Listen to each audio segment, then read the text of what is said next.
Pagpasok mo pa lang, gumalaw ang gabi. Sa ilalim ng ilaw, ikaw ang sumisigawi.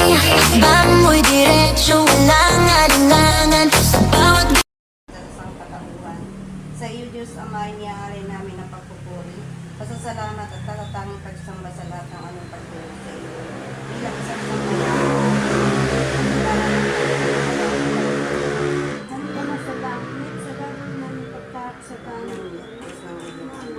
at aming Panginoon Jesucristo, ganap ang aming pagsisisi sa aming mga kasalanan, laban sa iyong kagandahang loob sa isa't isa. Hinihiling namin ang liwanag, lakas at karunungan ng banal na Espiritu upang araw-araw kami nakilala sa aming Panginoon Jesucristo, sa aming kapwa, lalo na ang at sa paglaganap at paghahari ng Panginoon.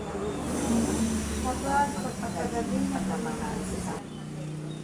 Samantalang sila'y kumakain, tinangkot ng tinapay si Jesus at matapos magpasalamat sa Diyos, kanyang pinagpira-piraso at ibinigay sa Araw ng pananampalataya at nakilala ka namin sa lahat ng mga Maria, lalo na sa mga kapwa namin dito, at mabagino sila ng mga makasal.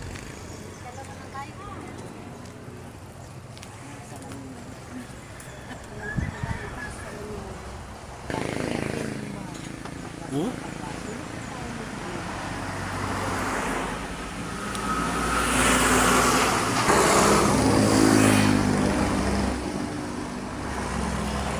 sa ibang libro ayon kay Mateo, at isinama sila ni Jesus sa isang lugar na tinatawag na Gethsemane. Sinabi niya na sa kanya'y nakahanda, ngunit mahina ang laman. Muli siyang lumayo at nanalangin, Ama ko, kung hindi maialis ang sarong na ito, nang hindi ko iinumin, mangyari ang iyong kalooban. Muli siyang nagbalik at binatna na naman niya.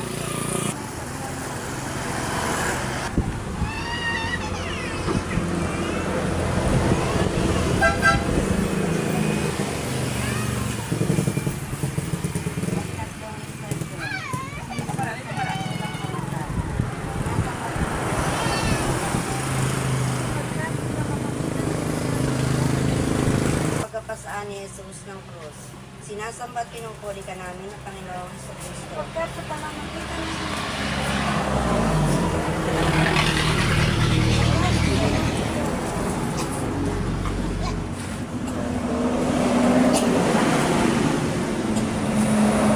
nila ni Pilato upang ipako sa mga inuman na nila si Jesus at ipabag nila yung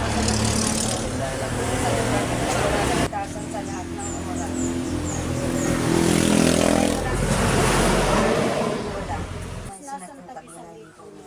Ipagkaloob mo sa amin ang biyayang mapaglingkod ang kami kababang loob. Nayatid namin ang banal na salita sa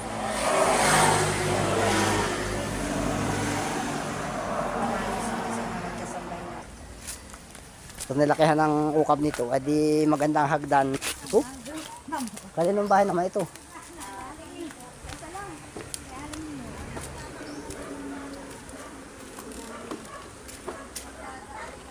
Takbo.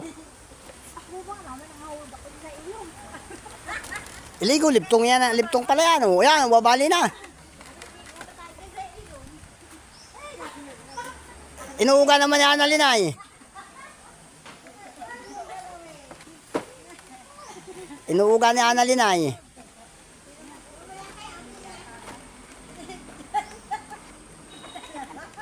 Babali na. Oh, tayo naman. Iyan ba kayong hangin bridge sa bayan?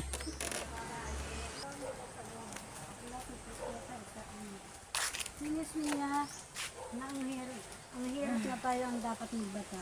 Dahil din ang karat na tayo sana ang lumasa. Akala natin ang dinanas niya parusa sa kanya ng Diyos. Dahil sa ating mga kasalanan, tinuwas niya yung pagkata. Siya binagbugal sa ating kasamaan. Tayo gumaling dahil sa pahirap na pinamniya. At sa mga hampas na Kami pagtulot sa tukso, yama kami sa lahat ng kasamaan. Baginoong Maria na pupunta. Tulayan yun. Ginagakita.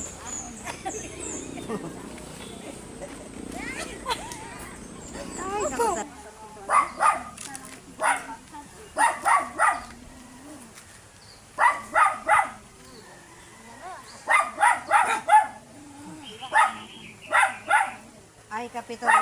Sitwasyon. Si Jesus ay tinulungan ni Simon Serenio.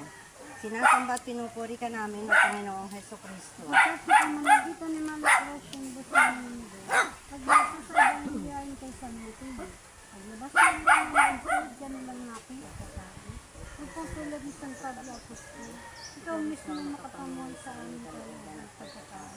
Ikaw mga dito ng biyaya nagmula sa inyo. Sitwasyon. Nasa lubong ni Jesus ang mga babaeng taga Jerusalem. Sinasamba at pinupuri ka namin ng Panginoong Heso Kristo. Pagkat sa pamamagitan ni Malakros yung buto ng mundo, pagbasa sa ibang biyayin kay San Lucas, nusundan si Jesus. Intensyon ng pamilya Bahamonte. Naway ang pamilyang ito.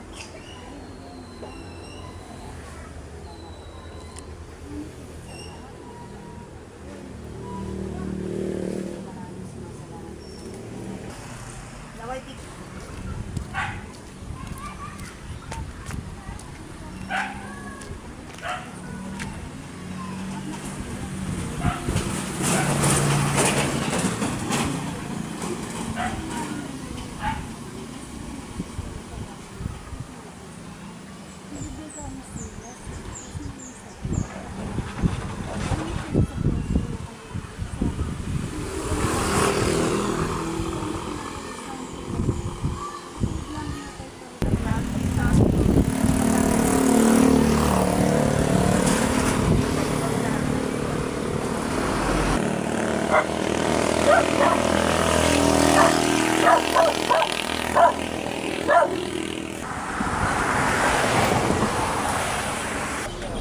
Jesus.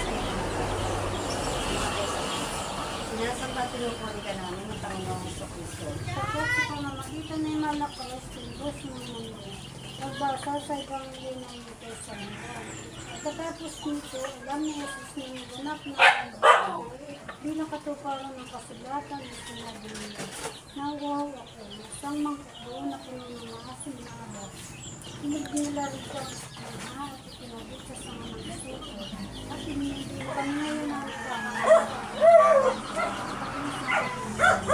parang pagkakatapos, wala sila kakasan sa amin. May kalamitan ng istasyon. Si Jesus ay sinasamba at pinupuri ka namin ng Panginoong Heso Kristo. Pagbasa sa Ebanghelyo ayon kay San Juan. Si Jose, Maraming sumasalamat sa Panginoon. Sinasamba at pinupuri ka namin ng Panginoong Heso Kristo. Pagkat sa pamamagitan ng Malakros yung buto ng mundo, Pagbasa. Dilim-dilim pa ng araw ng linggo. Naparoon na si Maria Magdalena sa Libina.